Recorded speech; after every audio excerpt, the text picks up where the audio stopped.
Let's get into it. My beef with Ahmed Fouad Alkhatib on Twitter, folks. He called Lebanese people slimy. He accused us of being terrorists. Let's get into it. Let's have some fun. Before we even get into my beef with him, like we might talk about the Greta Thunberg flotilla a little bit later. But here's Ahmed Fouad Al-Khatib's opinion on Greta Thunberg. Like, even that, he can't even have a normal opinion. He says, unpopular opinion that everyone's gonna hate. I don't like Greta or what she's doing. I think it's performative activism. And I think the ship should be allowed to dock in Gaza and given permission to stay there for a day or two. This achieves the best of multiple worlds. What I definitely don't want to see is any violence perpetrated against her or anyone on board that ship. Oh, okay, well, now he justifies it. But unpopular opinion, I don't like Greta or what she's doing. I think it's performative. Like, come on, dude. Like, Jesus fucking Christ, man. She's helping your fucking people try to get some fucking food and basics and trying to shed light on the famine that is taking place in Gaza. And, like, for you to be such a low little bastard. Also. I saw Chris Kunzler and his audience trying to figure out who this guy looks like. And folks, let me tell you, he looks like this dude from Lilo and Stitch, the live action version. This is what Ahmed Fouad Al-Khatib looks like. I'm sorry. Ain't nobody can convince me otherwise. Here's a photo of him right here. And here's the dude from Lilo and Stitch. That's kind of him, man. And I'm not trying to body shame anybody, you know what I mean? But like, this dude is a disgusting person. This guy is a disgusting person. Bob Vorn sends $2 and says, when are you going to stream IRL falafel in Lebanon falafel fund? Well, thank you so much. I got to figure out the live streaming stuff. I'm going to experiment with that this month, just like for fun. But I just got to figure out the technology and the timing, because you guys would all be asleep when I want to live stream during the day. Go show this to Chris Kunzler. Go to Chris Kunzler's chat. Actually, let me try to do that. Actually, no, you guys go raid Chris Kunzler. Tell him Anthony says hello, and tell him we figured out who he looks like, and it's the guy from Lilo and Stitch. And I challenge anyone to tell me he doesn't. Tempest says, come on now, let's not comment on looks. Tempest, please, just give me this one, okay? This guy insulted me and my people. Okay, Tempest? Okay, so let's get to it. Here's what... Oh, also, just some background on this guy. From Gato Fumador, says, just found out H3's favorite as a Gazan was born in Saudi Arabia, moved to Gaza when he was 10, so he lived in Saudi Arabia for 10 years, moved to Gaza when he was 10, then after 5 years, when he was 15, he enrolled in a U.S. State Department exchange program, applied for asylum, and he's been there ever since. So he's been in the U.S. for 20 years. Also, somehow he's only 35 years old. Well, I mean, look, I'm 34 years old, folks. I'm this man's age. This man looks like he could be my father, doesn't he? Looks like he could be my dad. But anyways. So, I mean, this guy, and I'm not trying to question his Gaza-ness or his Palestinian-ness or, like, you know, how long he's been in Gaza, so he doesn't...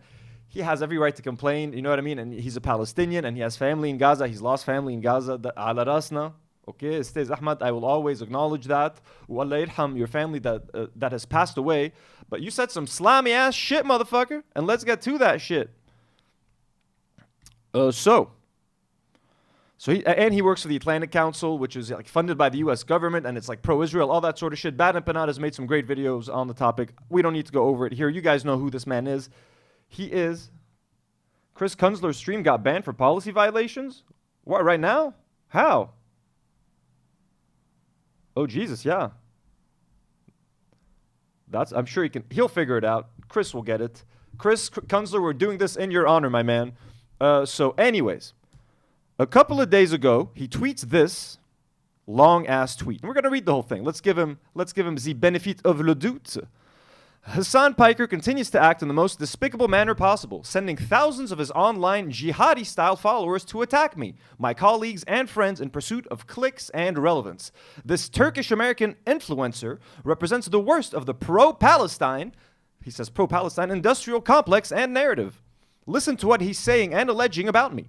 He literally sounds like he has nothing to say and is making things up as he goes, saying that I don't call myself Palestinian, but only a Gazan, grasping at straws. I actually think it's very important when people only use the term Gazan, and I criticize everyone, I even criticize Hassan for saying Gazans all the time. It's because you're kind of erasing Palestinian identity. Israelis already don't want to admit that a Palestinian state exists, so we have to use the word Palestinian as often as we can. And most of the people in Gaza aren't even from Gaza. Like now they're technically Gazans. They've been made Gazans by force. He's pretending that the Israeli Foreign Ministry and senior Israeli officials are regularly monitoring Twitter and just patiently waiting for me to say something so that they could retweet and tokenize me. He and his close friend, the Rotten Empanada, have been engaged in a ferocious campaign to malign me because this is how they raise money and do their advocacy. Speaking of the guy who went on the H3 podcast and asked for donations for his Atlantic Council. So, you know what I mean? Talk about hypocrisy. He and his close friend, because an advocate which is fully and completely supportive of Hamas and supports violence and terrorism in the name of resistance. One of the best things that the likes of Hassan Piker can do is stay out of the Palestinian cause and let authentic Palestinian voices speak, even when that challenges notions that millionaires like himself have about such a topic. The allies of the Palestinian people have and continue to be some of the worst, most diabolical enemies of the just and urgent aspiration for the Palestinian freedom, dignity, and self-determination. What did Hassan actually have to say about him? She didn't even say Palestinians. She said Gazans. Yeah. Here, another great way to figure out Ahmed Alkhatib being a bad faith actor is that he calls himself a Gazan American. He doesn't even call. Twitter and that designation does matter for the record. Because of that designation that he applies, he self-applies. That's the reason why the Israeli Foreign Ministry or other Israeli politicians will routinely retweet Ahmed Alkhatib. Okay, they do. Do you think that's normal? Do you feel like that's they would do that to a regular Palestinian living in Gaza? Wait. She didn't even. Tariq D says, do not show the Jubilee video. Why? Are they banning people for showing the Jubilee? Is that what happened to Chris? Is that what happened to Chris? Did he get banned for showing the Jubilee video? Jubilee is copyright happy. They don't tolerate streamers watching. What? I thought streaming Jubilee videos was like a thing. I thought it was like an industry. That was the whole plan for tonight, folks. The plan tonight was streaming Jubilee.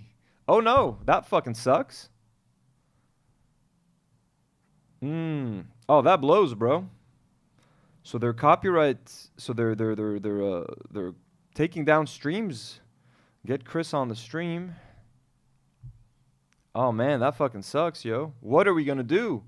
What are we gonna do? Well, I have a whole list of other videos to watch, but like I've promoted this as reacting to Jubilee. Jubilee made their career off reactions. Oh man. Yeah, they don't take too kindly, apparently. What the fuck?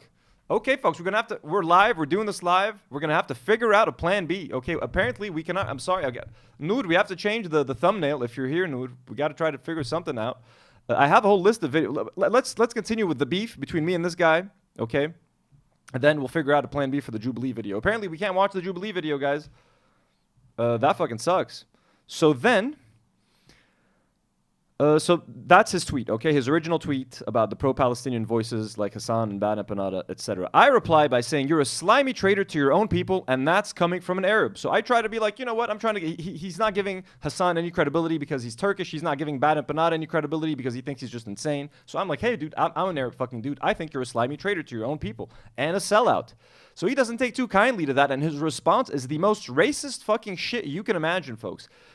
Literally, this is what he says. Like I care what a Lebanese Arab thinks. Go deal with your slimy countrymen and terrorists up and down Lebanon. Dude. He calls me dude, by the way, which is fucking crazy. Stay out of Palestine and Gaza affairs. You're really not as intelligent or helpful as you might think.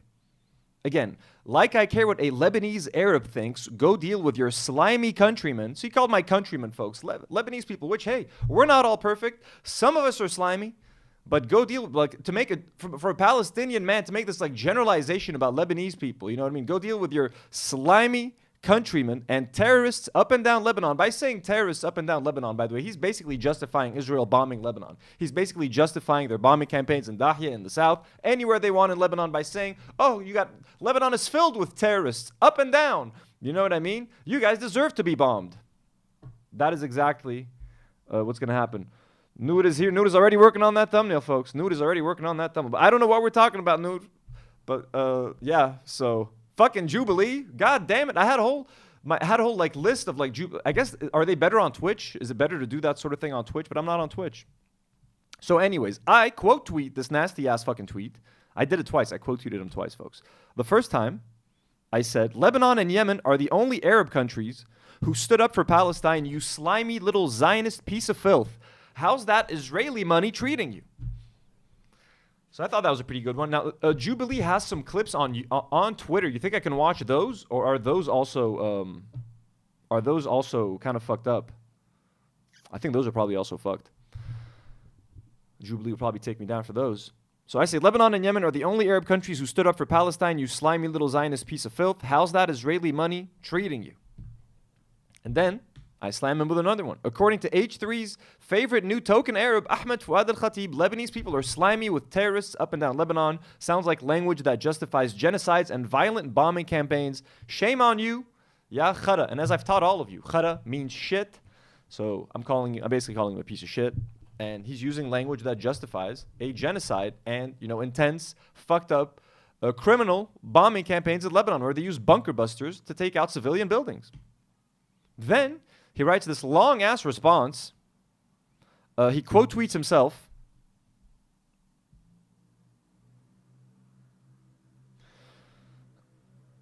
It's fucking crazy, bro. I'm so fucking pissed off at this Jubilee thing. Fuck this over. So then he goes on to tweet the following.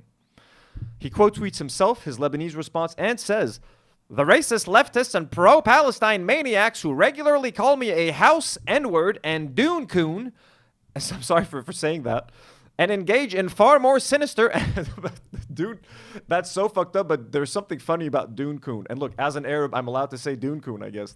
What the fuck is that? That's kind of funny. Maki, what do you think about Dune coon? You into that? No, he's not interested. Maki's not into it, folks. The racist leftists and pro-Palestine maniacs who regularly call me a house N-word and Dune coon and engage in far more sinister and elaborate forms of bigotry and racism are acting with such indignation because I told a Lebanese social media warrior, he's calling me a Lebanese social media, I'm a do not warrior, motherfucker. My audience are do not warriors. I'm not a social media, warrior? I'm a fucking the Ute streamer, bro. Who gives a shit? The indignation. Because I told a Lebanese social media warrior who came to my page to attack me to bug off. This guy called me a slimy traitor. And I said, how ironic. Go deal with your own slimy countrymen. Yes, I meant what I said. Am I yelling too much? Disgusting, by the way. Disgusting. Then he goes on to elaborate on his point of sliminess. The slimy Lebanese officials who bankrupted the once thriving Switzerland of the Middle East. The slimy officials that hundreds of thousands of Lebanese people protested against when the banking sector collapsed and when Beirut was covered in trash. I mean, look, I'm not going to argue that we have some of the slimiest politicians in the world, of course. But that's not what he said in his original tweet, bro. That's not what his original tweet said, go deal with your slimy countrymen and terrorists up and down Lebanon. That's what he said the first time. You know what I mean? He used much harsher language. Now he's trying to play it off like, I meant the politicians. No, motherfucker, that is not what you meant. That is not what you were talking about. And by the way, they're my problem to deal with, okay? They're my slimy politicians, okay? We're trying to help you. Your people are getting fucking genocided, and you're out here fucking complaining about my... Let's take care of your problem first, then we deal with my slimy politicians. How about that? The slimy Lebanese militias that participated in the slaughtering of the Syrian people at the behest of the Islamic Republic of Iran and deposed fascist Bashar al-Assad. The slimy Lebanese officials and cultural figures who for decades have been executing an actual, real, and codified apartheid regime against the Palestinian refugees who aren't allowed the most basic of civil rights in Lebanon. And I've also talked about that multiple times. I've said that Palestinian refugees that live in Lebanese refugee camps aren't given work permits. They barely have any rights. It's extremely fucked up the way they're treated here in Lebanon. I don't fucking deny any of that, bro. Like the fact that obviously he doesn't fucking watch my show. He doesn't know what the fuck we talk about here. So... we talk about those nuances all the time. I talk about the differences in Lebanese people, how people view Hezbollah, different political parties, different religions and religious sects, all that sort of shit. We talk about it all here, folks. I try to give you guys as much context as we can about this whole thing. Where did we get to? codified apartheid, who aren't allowed the most basic of civil rights, all while pretending to be pro-Palestine. The slimy Lebanese officials whose corruption led to the Beirut port explosion and countless disasters that this Do Not Worry Pod imbecile never covers. Literally, bro, we covered it on the last stream. Literally, the previous stream, I talked about the Beirut explosion, and we've talked about it twice, and I've shown the footage twice, just over the past 2 weeks, and we've spoken about the Beirut blast, which I was a fucking victim of. I was fucking there, bro, okay? A lot of my loved ones were there, okay? A lot of people that I know almost fucking died. Almost 300 people got killed, bro. I was there. I got a piece of glass almost in my fucking eyeball, bro. I got it right on the side of the eye, okay? I got some cuts all over my body. A bunch of people that I know, okay, got it way worse than I had. My whole apartment was fucked. It was fucking trashed. I saw some one of the most traumatic days of my life, bro, okay? I'll never forget the blast. I was literally blown to the wall with a whole fucking huge window that broke in front of me. The glass was flying across my face, and all I had to protect myself was like my hands. I did this to fucking protect myself, as I call it the tornado of glass. It was literally like just a bunch of fucking wind in my living room with fucking glass just fucking hitting everywhere and clipping and cutting shit. All the posters, all the art, everything that's up there, everything is cut. One of these, the white skateboard up there has pieces of glass from that window, from the window that was in my bedroom that broke. It's still embedded within that skateboard, which is on my fucking set. The very first episode of this podcast I talked about, the very first topic I talked about, the very first disclaimer that I gave was, yo, this is coming to you in a post-August 4th reality where we all almost got fucking killed in the third largest non-nuclear blast in history. I'm not going to show you guys the footage again. There's no need. You've all fucking seen it. And I'm not here. I'm not trying to like out suffer this guy. Like, he has family in Gaza. He's lost family members, 30 of them or something in Gaza. That's fucking horrible. Okay, I'm not trying to be like, I've been through more pain, but like the fact that he's making just these assumptions about me, and I'm not making any assumptions about him. It's very clear what he's fucking doing. But what he's saying about me is that, you know, Lebanese officials whose corruption led to the Beirut port explosion and countless disasters that this Do Not Worry Pod imbecile never covers, because being anti-Israel is the only lucrative business for irrelevant individuals desperate to make money and a name for themselves online. Excuse me, I'm going to tell you right now, man, being anti-Israel is probably not the most fucking lucrative thing you could do on the internet. It most likely is not, okay? I think supporting Israel is way more fucking lucrative than being anti-Israel. Maybe not in Lebanon. If I were pro-Israel in Lebanon on a fucking podcast, I would get lynched. I'm kidding, but like, you know, just to quote our friend of the show, Ela Klein, message got deleted by Nude. Who be in here? We got a foot soldier. I'll pin the link. Please don't spam. Let's see. Is Chris back? Did Chris figure out his stream? That's fucked up, bro. Man, that Jubilee thing really. So if anyone's tuning in right now, I think the video is the video. How are we promoting this video, Nude? Let me see what we've done on the channel. Let's see. Nude, is it updated? No rush, by the way. I know this is kind of last second. Fuck. Do you guys think I'll get dinged for by watching like a short clip on Twitter? And then he says, it goes without saying that I wasn't talking about the entirety of Lebanese people being slimy, and that many are steadfast allies against Hezbollah. You see, he's not even saying many are like pro-Palestine. He just says they're against Hezbollah. As if like if you're against Hezbollah, that's when you're not a slimy Lebanese person. You know what I mean? He's not even saying that a lot of Lebanese people support Palestine or want to, like, nothing. Just the non-slimy ones are the anti-Hezbollah, anti-Hamas ones. He can't stop the propaganda. He's just programmed to fucking talk about Hamas and Hezbollah all day. It goes without saying that I wasn't talking about the entirety of Lebanese people being slimy, and that many are steadfast allies against Hezbollah, Hamas, Islamism, and the so-called axis of resistance. However, pro-terror fools online acting like the Lebanese people are monolithic. Let me finish this sentence because this is getting me mad.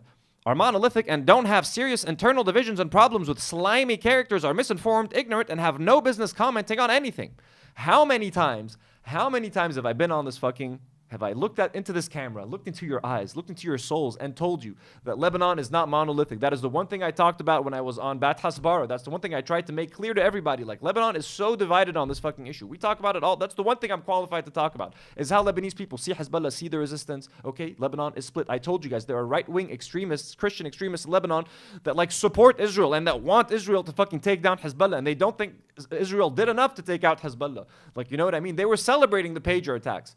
There's all sorts of flavors in Lebanon. You have people that are diehard pro-Hezbollah. You have people like me that are mixed. I'm not pro-Hezbollah politically. I'm against a lot of the shit that they did in Lebanon, but I understand their necessity as a resistance force in Lebanon, a country that has been invaded by Israel twice, a country that is constantly under threat of invasion by Israel. We have a military that is worthless. No offense, I love our military, and God bless them. But like they have been made to be powerless. They have been made to be worthless by the international community, who does not allow them to actually arm themselves. We don't even have a fucking air force. How are we supposed to defend ourselves against Israel if they choose to attack us, folks? Okay? Hezbollah, sadly and unfortunately, is the only deterrent that we have against the Israelis. And I have made that point time and time again to try to show you guys that Lebanon is not monolithic, okay? Hezbollah are extremely anti-LGBT, anti so many things. When we were protesting against the government 4 years ago, Hezbollah sent some of their goons to beat up protesters, myself and my friends included. You know what I mean? Like, they are not always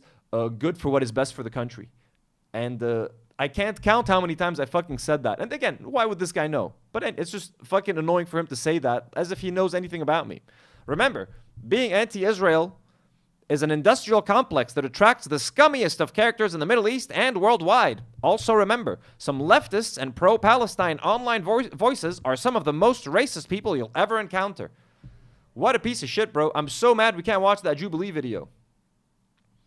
My ass so angry that we can't watch this Jubilee video. Marina Nimes, folks. Marina, who I met yesterday for the first time at Mystic Market. Marina, it was lovely to meet you. She says, hello, I'm late, but thank you for the comic. You're such a great and cool person, and Demi is a sweetheart. Wish the crew was there too. Love you guys. Marina, we love you so much. It was so nice to meet you. I'd love to meet more of you guys sometime, hopefully, if this channel is still relevant. A week from now, by the way, folks, we're almost at, Anthony's almost unemployed. We got 21 more days of employment, and then your boy is a full-time streamer. Okay, so that is his response. Then I responded to his response, and then we're almost done with the beef. What did I say then? Ooh, there we go. Called him a donkey, good one. In Lebanon, hamar, which is donkey, is a very common insult. I quote tweet, and I quote tweet the part where he says that I never talk about the Beirut blast. I said, this donkey claims I'm an imbecile who never covered the port explosion. Mother effer, I was there on August 4th. I could have died, and I covered it on the very first episode of my show and continue to talk about it to this day. You sold your people out for some dollars. Ya khirye, again, me with the insults, calling him a piece of shit. Thank you so much to Ahmed Alkhatib. I'm now officially I have officially beefed with this man. It's fun beefing with some of these people, folks. It's fun adding him to the list of people that I have gone into some spats with on Twitter. He's disgusting. So to those of you who just tuning in, apparently Chris Kunzler's live got banned for streaming the Jubilee video. So apparently I can't stream it.